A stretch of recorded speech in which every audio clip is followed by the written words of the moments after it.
Hey, Alexia, are you ready to go? Yes, I am. What about you, Foster? I'm ready. Let's do it. 1, 2, 3. What's wrong? Is it recording mine? Yep. Okay. Yeah, I think so. Yeah. Yeah. Olá, bem-vindo a mais um episódio aqui do Inglês Necro Rádio. Muito bom estar com você aqui. E eu vou dar meu recadinho diário. Meu recado diário é para você que ainda não se inscreveu no Cambly, ainda não tem uma conta no Cambly, vá lá aproveitar e conhecer essa plataforma incrível. Essa plataforma incrível que a gente tanto fala aqui tem professores de inglês, ou seja, professores nativos de língua inglesa 24 horas por dia lá te esperando para você ter aulas. E qualquer nível pode. Se você está começando, se você já entende, se você quer avançado, se você quer se aprofundar em alguma outra coisa. Então, é só acessar cambly.com, C-A-M de Maria, B de bola, L-Y, ou o aplicativo do Cambly e colocar o nosso cupom que é inglesnuecrupodcast. Desse jeito você pode ter uma aula de graça e aproveitar ao máximo isso tudo aqui que a gente anda falando, tá bom? Então vá lá aproveitar. Now, on with the show!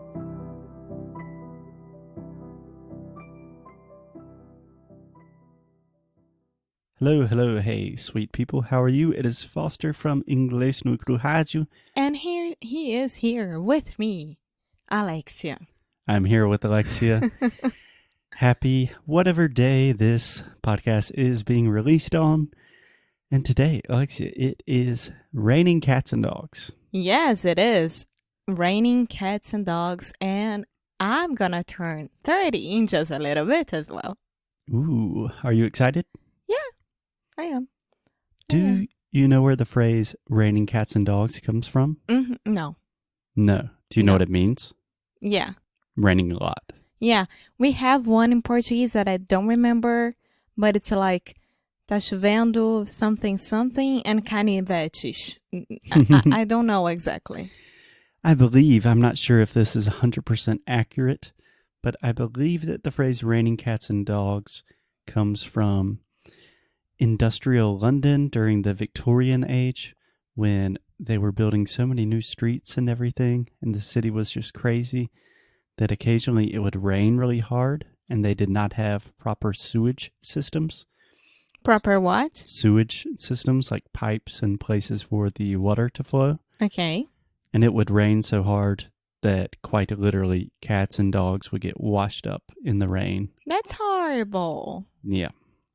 But it's perfect for today's episode. Yeah, that's a good point. I did not even think about that. See, amor, that's why we are gente. together. That is one of the many reasons why we are together. So today on the show, we are talking about something that I've wanted to talk about for ages now. And it is a book. Ages. For ages. It's a great phrase. It means for a long time. Yeah. But it's a little bit dramatic as well. Perhaps. Perhaps. Anyway, I wanted to talk about a book that I read a few years ago, perhaps, maybe last year. I don't remember. But the book is called Palaces for the People. It is by a guy named Eric Klinenberg, I believe. I don't really know what he does, but it's called Palaces for the People, How Social Infrastructure Can Help Fight Inequality, Polarization, and the Decline of Civic Life. It's a big title. That is a mouthful. It's a big title. Yeah. I'm happy that you read that. Yeah. So, Alexia, do you know anything about this book? I know I've talked a lot about it, but most of the time it's kind of one of those things that I'm talking about and no one's listening. It happens a lot.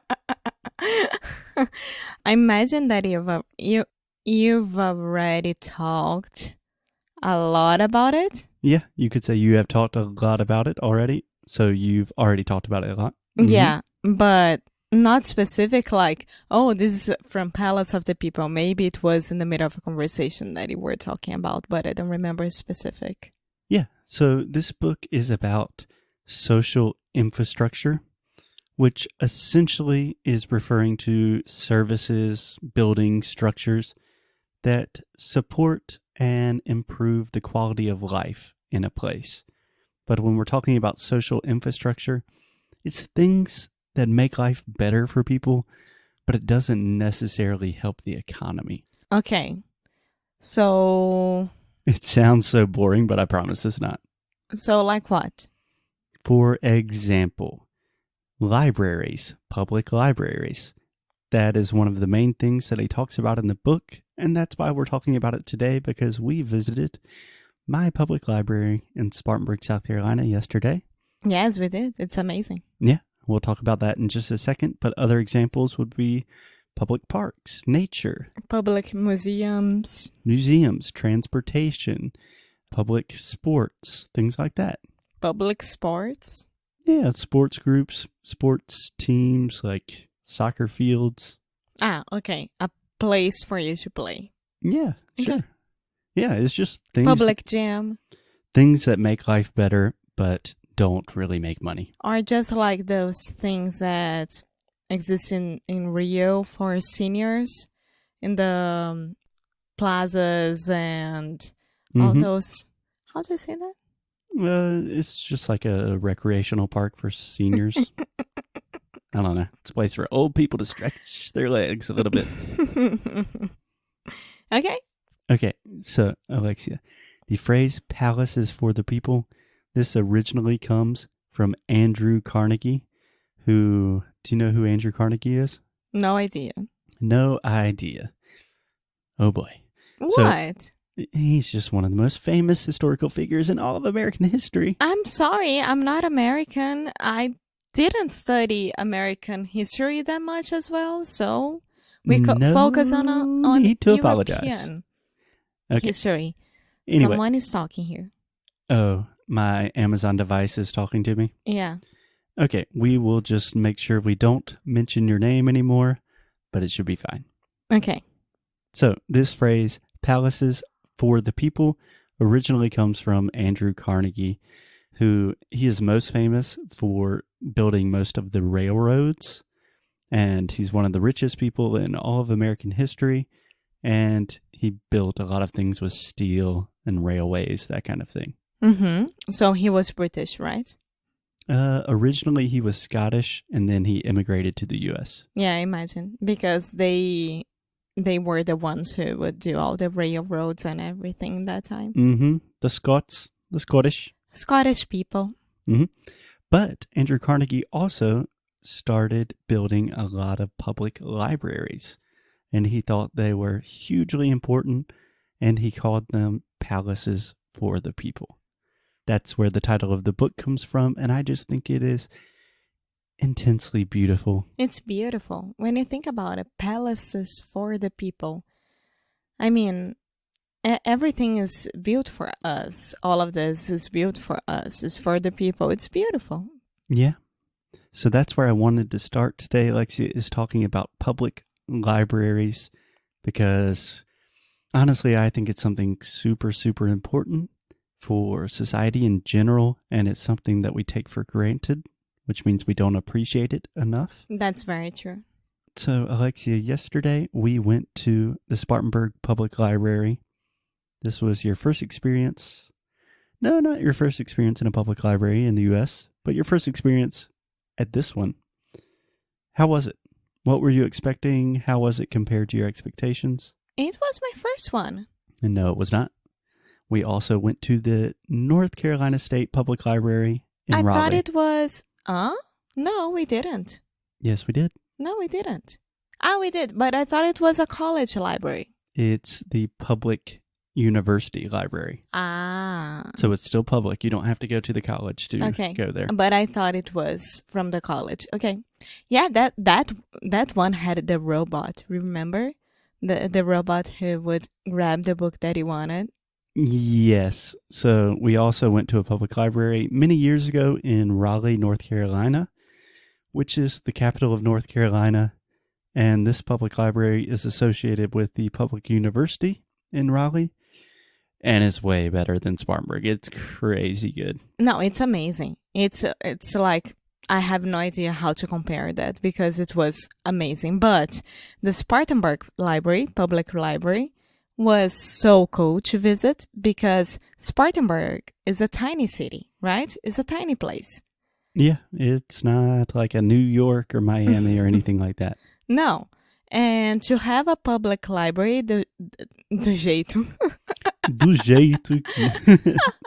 The way that it is, it's amazing. It's a beautiful building, open windows, like it's really bright, and with an amazing collection of books as well, and magazines and biographies and DVDs, audiobooks. Yes, that's ebooks. a part that Foster loves, and you can tell them.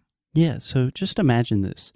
You can go to a free library. It's totally free, and you can check out as many books, movies, audiobooks, ebooks, magazines, whatever you could possibly be interested in.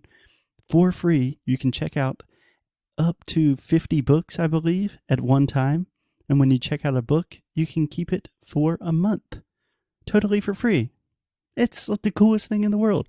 It truly is a palace for the people, don't you think? I do think. And I don't know why people don't do that much. Like, instead of buying a new book, you can check out on your public library and see if they have it. And if they do, you rent it and you read it, and then you turn it back for another person. Yeah, turn it back in. Turn it back in. And if you have a lot of books in your shelf or on your shelf. Either one, honestly. In your shelf that you don't read anymore and it's staying there for more than a year or something like that, go donate to your public library. Yeah, I was talking to you yesterday about, I hear so many people, especially with English, like, hey, I wish I could do this, but I don't have the resources or the money or anything. Well, with public libraries, you have all of the knowledge that you could ever want in books. That's how people used to learn back in the day. Maybe you have to pay a small tax, but either way is much better than paying for a new book, and you can do whatever and whenever. But at public libraries, you don't have to pay anything unless you are late. Then you have to pay a lot. Yeah. And one last thing I wanted to mention about public libraries in the U.S., they are not only a place where you can read and learn about anything you want, but they also have a ton of cultural events. Number one, public libraries are the main place in the U.S. where people have free English classes. So that's true. Tons of immigrants. Laura used to do that, right, I think? Laura Perucchi. Yeah. I believe so. Hey, Laura, I need to send you an email. And we even saw yesterday in the Spartanburg County Public Library, they're having an event about how to start a podcast. That's very cool, and we are attending to this event. Imagine that. There are going to be some small podcasters in Spartanburg, and then out of nowhere, the most famous English teaching podcasters in all of Brazil are going to show up and say, we have no idea what we're doing, ever. So maybe we can learn something too. Yeah, it's going to be cool. So, next episode, we are going to continue talking about these palaces of the people. Yes, other palaces like parks, transportation, schools, just things that are good in general. But until then, if you're in the U.S., visit your local American public library. And if you're in another country, most countries have public libraries. Go to your public library, people. Okay, so I'll see you on the next episode. Okay, see you tomorrow. Bye. Muito obrigada por ter escutado mais um episódio aqui do nosso Inglês no Necru Rádio. Como sempre, vou pedir para você deixar sua review, deixar o seu e-mail no nosso site inglesnuecrupodcast.com, ficar de olho nas novidades que a gente sempre manda, nossos recursos grátis, enfim, todas as novidades que a gente puder, a gente vai estar compartilhando com vocês, principalmente por e-mail. Então, é isso. Eu quis aqui dar esse recado. Como sempre, obrigada pelo suporte e a gente se vê no próximo episódio, tá bom? Bye!